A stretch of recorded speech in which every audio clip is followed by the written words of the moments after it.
Hi this is Avneesh, hope you are doing good. आज की इस वीडियो में बात करने वाला हूँ कि कैसे आप अपने प्रेजेंटेशन, आपके पेपर को अच्छे से प्रेजेंटेबल शो कर सकते हो एग्जामिनर को। चाहे अगर आप प्री बोर्ड्स में भी दे रहे हो ना, तो मैं चाहता हूँ कि आप जो नेट प्रैक्टिस होती है, नेट प्रैक्टिस में जाकर के टेस्ट करो। प्री बोर्ड्स होता किस लिए, ठीक है, उसमें जितने भी तुमको एक्सपेरिमेंट करना है, अगर तुमको लगता है कि आंसर ऐसे करके अगर इस तरीके से मैं इस तरीके से फ्रेम करता हूँ तो मेरे को कितने नंबर मिलेंगे, सपोज इंग्लिश में, बिजनेस स्टडीज़ में मैं केस स्टडी को ऐसे सॉल्व करता हूँ तो क्या होगा, आप ये सब चीज़ों को जा करके आजमा सकते हो। उसके लिए आपको क्या करना है, आपको प्रेजेंटेबल चीज़ें शुरू कर देंगे लिखने। मतलब लोग लिखते हैं ना कि एक बार में सब कुछ एक जगह पे मैसअप कर दिया, ऐसा बिल्कुल मत करो। चेक करने वाले अगर लड़के घर से आ रहा होगा ना, तो तुम्हारे पेपर पे सारा गुस्सा निकालने वाला है। उस चीज़ को ध्यान में रखते हुए अपने पेपर को प्रेजेंट करना सीखो। मैं क्या बोलता हूँ, सीक्वेंस से जाओ। लोग बोलते हैं कि भैया क्या क्वेश्चन नंबर 6 पहले लिखे हैं, 1 बाद में लिखे हैं, 5 पहले लिखे हैं, 2 बाद में लिखे हैं। देखो मैं बोलता हूँ कि सीक्वेंस से जाओ, 1 से लिख सकते हो, कोई प्रॉब्लम नहीं है, सीबीएसई मना नहीं करता।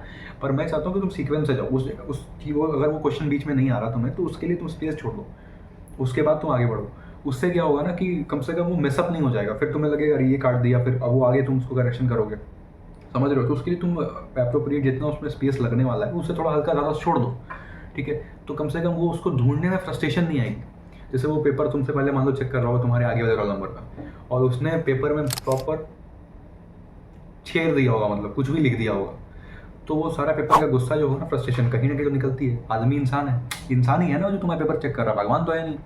तो वो उसको और फ्रस्ट्रेट मत करो। मैं चाहता हूँ कि तुम प्रेजेंटेबल लगो। उसको मेहनत जितना कम करवाओगे वो उतना तुम्हारे प्रति ज़्यादा मेहरबान होगा। जितना मेहनत करवाओगे उतना तुम्हारे प्रति ज़्यादा शैतान होगा। सिंपल सी बात, जितना कम मेहनत उतना तुम्हारे लिए मेहरबान होगा। और अगर नहीं होगे तो मेहरबान होगा नहीं, तो शैतान होगा।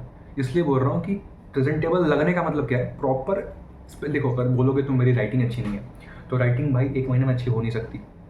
कोशिश करो कि ऐसा लिखो कि समझ में आए सामने वाले को। समझ में आ रहा है, दैट्स इट। उससे ज़्यादा तुम्हें कुछ मतलब वहाँ पे पेंटिंग वगैरह नहीं बनानी है, समझने तक ही लिखना है, दैट्स इट। और बहुत सारे क्वेश्चंस और भी आ रहे थे आपके कि प्रेजेंटेशन टिप्स दे दो, तो आपको बस इंग्लिश की अगर मैं बात करूँ तो फॉर्मेट्स देख लो। फॉर्मेट जिस तरीके से होता है, मैं इंग्लिश में प्रेजेंटेशन टिप्स दे सकता हूँ ना, बिजनेस स्टडीज में दे सकता हूँ, अकाउंटेंसी में तो तुम्हें प्रॉपर वो बनाना है, चार्ट बनाना है, उसमें प्रॉपर लिखो डेबिट, प्रॉपर लिखो क्रेडिट, ये सब बताऊँ क्या, तुम्हें तो आता ही होगा ये सब चीज़ें।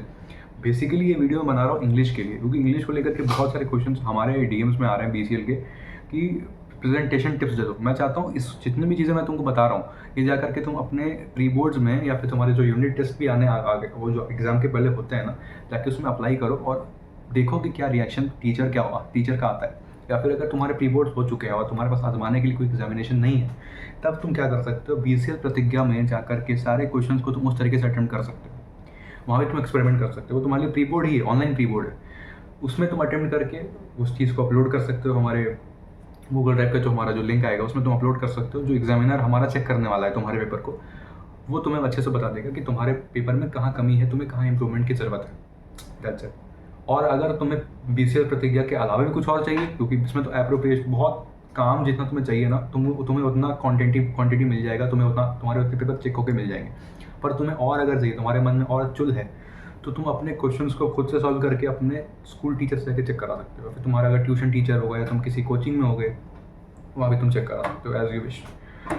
सो दिस इज अपनी signing off your, take a good bye, have a great day. अगर और भी कोई डाउट्स हैं प्लीज़ गो अहेड, और प्लीज़ मुझसे जितना हो सके, जितना तुम्हें क्वेश्चंस हो, जितना तुम्हारे डाउट्स हो, तुम्हारे अगर क्वेश्चंस भी अगर तुम्हारे सॉल्व नहीं हो रहे, तुम टेलीग्राम ज्वाइन करो हमारा, तुम खुल के वहाँ पे क्वेश्चन पूछ सकते हो, हमारी टीम बैठी है आंसर करने के लिए। Signing off your, take a good bye, have a great day.